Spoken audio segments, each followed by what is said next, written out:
Hello degenerates, welcome to the day we will be spamming videos on the new treasures.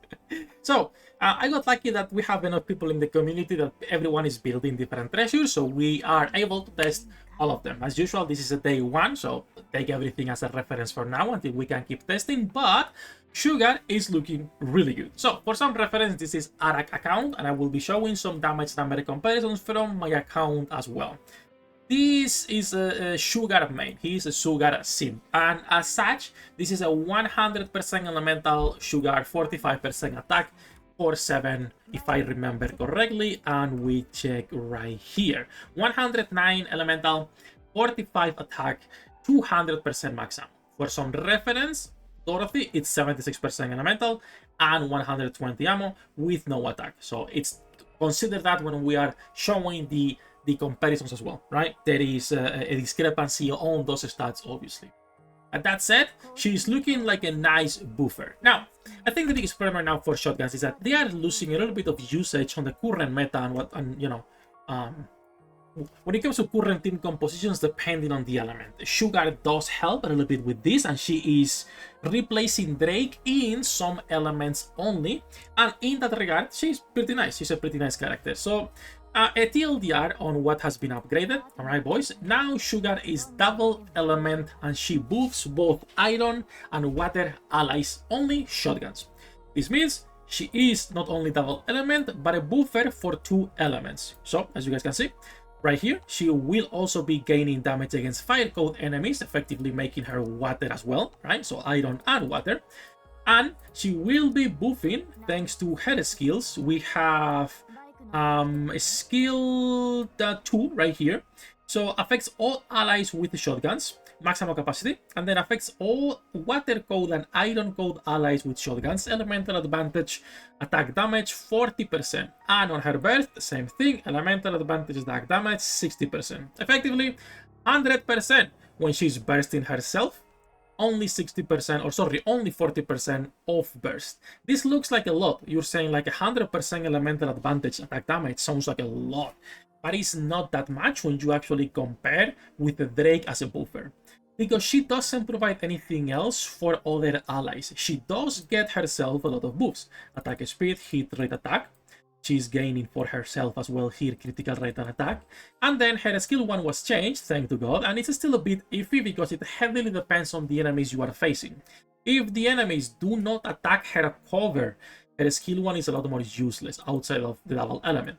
But when cover is attacked, she gains crit damage, reload speed, and restores cover HP, which is pretty nice. But this means she needs to be getting attacked and her cover getting attacked. So kind of annoying. And then if her cover is still intact, instead she gets 20% attack damage. So you have to be like, okay, if it's a boss that doesn't do much, doesn't attack anyone, doesn't destroy the cover, 20% attack damage. If the cover is getting attacked, which is going to be the case in most solo raids, she instead will be getting this crit damage and reload speed. Now, damage comparison, Sefhi, stop japping, tell us what's going on. Damage number comparisons with this beefy Sugar. There is a few things: Harvester, range, and then my own Sugar on Museum, Blacksmith, and range as well. Harvester, not a shotgun team, just a comparison with Snow White heavy arms. Again, not a shotgun team. Still really good damage on Harvester. Obviously, it's limited the amount of damage you can do, but considering this is Snow White heavy arms, is doing 2.1, and Omega invested Sugar doing 1.7. Pretty nice. Obviously, if we had to put them at the same level of dupes and elemental, Snow White will be still wiping the floor, but this is respectable and a nice increase in Sugar damage. Compared, like, remember that Sugar, guys, before this has always been a character that gets absolutely nothing. It's like a trash character in the sense of how much damage she can do herself. So this is a good buff. This is a nice buff. I can see her in T2, no problem. In fact, I can see B Soda dropping to T3 while she stays on T2, even though she was kind of made to be buffing B Soda as well, because some of her buffs are 15 seconds. If you go here, this is 15 seconds on the max ammo, it's 15 seconds on the elemental here, and it's 15 seconds on the elemental here as well. So kind of made for her, but you don't need to be pairing them together. That said, if we are talking about Harvester, like I said, really good personal damage, even if she's not buffing anyone. On a shotgun team, she is doing really nice. But again, remember that this is a no attack Dorothy A huge difference in elemental damage on Sugar and also on dupes. Still, like I said, a nice increase. If you guys want to see like a more balanced run, this is my Doro and this is my Sugar. Core 4 Sugar, 7, 10, 10. No dupes, Dorothy 10, 10, 10. Gear level 4, gear level 0, but balances out with the dupes. Elemental 50, Elemental 78, and then both with 14% attack. Not really good lines, but again, a closer comparison in that regard. Museum Blacksmith on a normal team, buffing Doro. So if I put her with Doro, she's doing 1.8, Doro is doing 4.8. Good damage on Sugar, and nice buffs on Doro. If I switch to Drake, just as a normal shotgun buffer that you would be having, she's still doing similar damage, 4.6. But we lose a lot of damage, obviously, because now you are running, just a buffer instead of a proper DPS in here. So that is the situation. In my opinion, you will be using Drake on the elements that Sugar is not covering. That's it. If you can't slot Sugar because of the elemental advantage and buffs, she will be using shotgun teams as a staple character. If you are on the other elements, though, then it's going to be Drake. If we put them on just a range on a shotgun team itself, same thing, like I said earlier, guys. The buffs themselves, not that much different, 13.4, 12.6, but the damage, however, it's a big difference, because we're talking about the Drake on neutral doing 2.7, almost nothing, while Sugar on neutral now, well, sorry, elemental advantage is doing 7 billion, so she is a nice DPS. And I think that's like the biggest advantage Sugar will have over Drake. It's just that, literally.